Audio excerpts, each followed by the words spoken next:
Sahabat entrepreneur, salam hebat luar biasa. Nah, konten kali ini saya membuat sebuah konten tentang mindset. Di dalam mindset ini, di sini ada beberapa program yang memang sangat berhubungan dengan pikiran bawah sadar. Tetapi ada false thinker atau cara berpikir yang salah, false thinking ya, yang akhirnya bisa menyesatkan pikiran Anda. Jadi di konten kali ini saya akan membahas tentang 7 kesalahan dalam berlogika manusia yang sangat menyesatkan pikiran.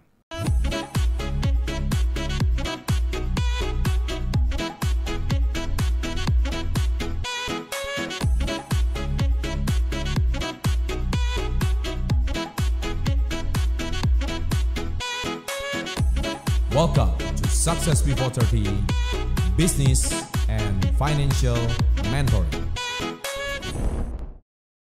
Sebelum saya bahas tentang 7 kesalahan cara berpikir manusia nih. Jadi manusia itu punya cara berpikir yang salah. Nah, di sini semua itu adalah ada istilah-istilah Latinnya. Nah, saya di sini akan membahas satu persatu.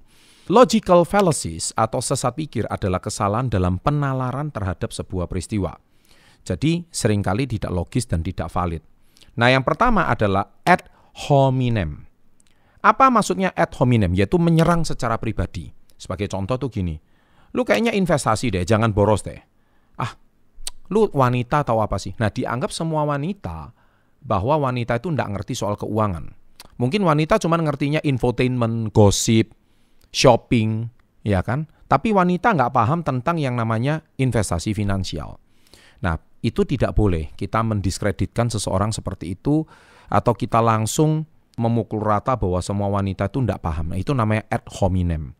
Jadi Anda menyerang secara pribadi itu kesalahan berpikir yang salah. Tidak boleh. Jadi kita harus hormati lawan berpikir kita. Anda anggap, wah semua anak kecil tahu apa. Padahal jangan-jangan anak kecil sekarang sudah tahu lebih banyak daripada Anda yang Anda ketahui. Karena dia sekarang nonton YouTube lebih banyak daripada Anda. Yang kedua adalah bandwagon. What is bandwagon? Yaitu sesat pikir yang menganggap suatu hal itu karena mayoritas orang anggap itu benar. Jadi ini adalah cara banyak iklan itu menganggap mayoritas. Jadi contohnya, wah minum Coca-Cola menyegarkan. Betul sih, minum Coca-Cola menyegarkan. Tapi minum Coca-Cola menyehatkan, belum tentu. Karena dia cuma menyegarkan. 9 dari 10 orang memilih HP X sebagai HP yang terbaik. Jadi dia anggap mengeneralisir bahwa 9 orang saja menganggap HP ini yang terbaik. Jadi dia anggap HP ini yang paling baik. Nah, ini seringkali dipakai oleh iklan-iklan. Dan salah atau tidak? Tidak. Karena itu strategi untuk memakai hukum rata-rata. Jadi bandwagon ini adalah menganggap kalau mayoritas orang berpakai seperti itu, maka dia akan berpikir secara mayoritas. Ya, tidak seperti itu. Sama seperti konten Success Before 30. Konten Success Before 30 kami tidak mengikuti konten mayoritas. Indonesia mungkin mayoritasnya drama, nyanyi, serta bikin konten-konten kontroversial mungkin. Tapi konten Success Before 30 kami tidak pernah mau sekedar untuk membuat konten yang mengikuti mayoritas. Sesekali aja kalau membahas topik mayoritas oke, tetapi kami selalu konsisten untuk pada ciri khas dan karakter kami, yaitu kami selalu membahas yang sifatnya edukasi. Kami memilih untuk edukasi untuk sebagai ciri khas dan karakter konten kami. Bisa jadi konten edukasi tidak rame. Bisa jadi konten edukasi tidak mungkin view-nya sampai jutaan. Tetapi bukan berarti view kami nggak ada yang jutaan loh ya. Kami punya 50 video yang view-nya jutaan edukasi. Tapi saya percaya di masyarakat Indonesia ini, kalau kamu mau bikin konten-konten yang sifatnya cuma rame saja, maka kami mengikuti tren yang sudah ada. Tapi karena sifat kami adalah bandwagon, kami tidak mau menganggap mayoritas itu sebagai ciri khas kami. Itulah sebab kami bertahan pada karakteristik channel kami. Jadi belum tentu yang dipakai mayoritas itu yang benar. Itu namanya bandwagon. Nah, cara berpikir yang salah yang ketiga adalah false dilemma. Apa maksudnya false dilemma? Adalah sesat pikir yang menganggap jalan keluar suatu masalah hanya adalah 2 ekstrim yang berbeda. Contoh, kalau saya nggak bisa nabung loh. Channel Success Before 30 kan selalu ngajarin nabung. Gua ini nggak bisa dipaksain nabung. Kalau gua nggak nabung, gua paksain nabung terus, gue besok gua nggak makan loh. Jadi artinya dia mungkin lebih berpikir merokok itu adalah solusinya. Dia lebih berpikir bahwa saya bersenang-senang, tapi dia tidak pernah berpikir mau menabung. Sudahlah, rezeki hari ini, rezeki besok dipikir besok. Nah, itu namanya false dilemma. Nah, hampir mayoritas masyarakat kita masih berpikir seperti itu. Dan akhirnya gue nggak bisa makan loh. Itulah sebab hidup dia, seumur hidup ketika ada dana darurat, dia nggak punya dana. Yang kedua adalah, kalau perusahaan gua nggak efisien, nanti gua bangkrut. Artinya dia berpikir bahwa bangkrut itu adalah satu-satunya jalan ketika perusahaannya nggak bisa efisien. Padahal kalau dipikir-pikir, efisien itu banyak cara untuk dia bisa efisien. Pengiritan mungkin, atau mengubah jam kerja mungkin, banyak cara. Tetapi dia pikir bahwa dia sudah nggak bisa efisien. Saya nggak bisa nabung. Nah, jadi dia butuh sebuah konsultan untuk yang namanya false dilemma. Jadi otak dia cuma berpikir ekstrim 2. Lalu kalau saya nggak digaji gimana? Ya udah saya nggak makan. Itu false dilemma. Selalu menjadi masalah. Ya.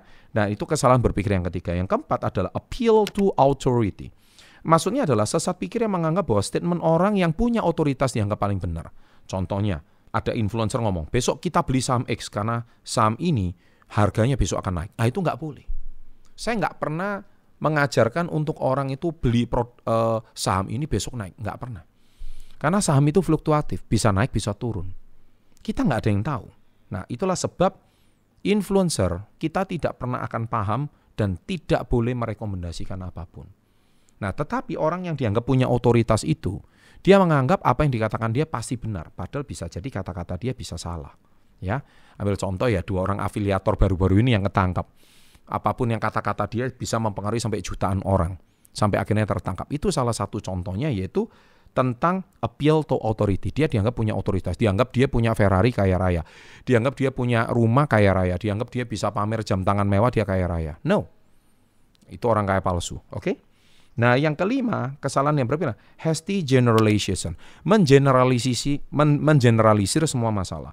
Itu sesat pikir yang membuat secara terburu-buru tanpa bukti yang konkret. Contohnya, sorry to say, saya nggak mau. Suku tertentu, suku ini pasti orangnya terkenal dengan suka ngerampok orang. Orang etnis tertentu ini saya jamin dia tuh sukanya dagang. Dia tuh nggak suka yang namanya buang-buang waktu. Apakah seperti itu? Yes, umumnya. Tetapi belum tentu. Ya kan? Ada yang orang etnis tertentu tetapi dia pemalas contohnya. Ada orang yang suku tertentu yang dianggap suka ngerampok tapi nyatanya dia adalah orang yang jujur. Jadi kita nggak bisa pukul rata cuma dari sebuah etnis atau suku tertentu. Ya, jadi oleh sebab itu namanya hasty generalization. Jadi kita mengeneralisir sebuah masalah.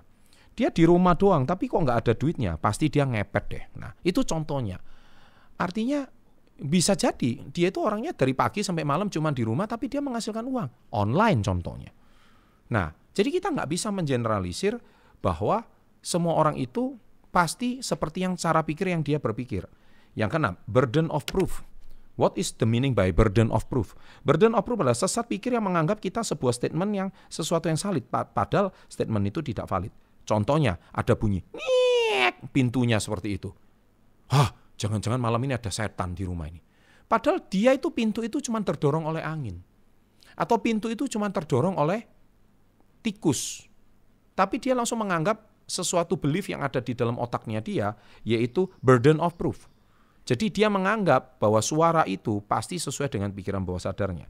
Setan itu nggak ada, karena nggak ada yang bisa buktiin loh. Nah itu contoh seperti kayak gitu. Nah yang ketujuh, tu quo que. Apa maksudnya tu quo que? Kesalahan berpikir. Sesat pikir yang biasa dilontarkan yang digunakan untuk menjawab kritik dengan kritik.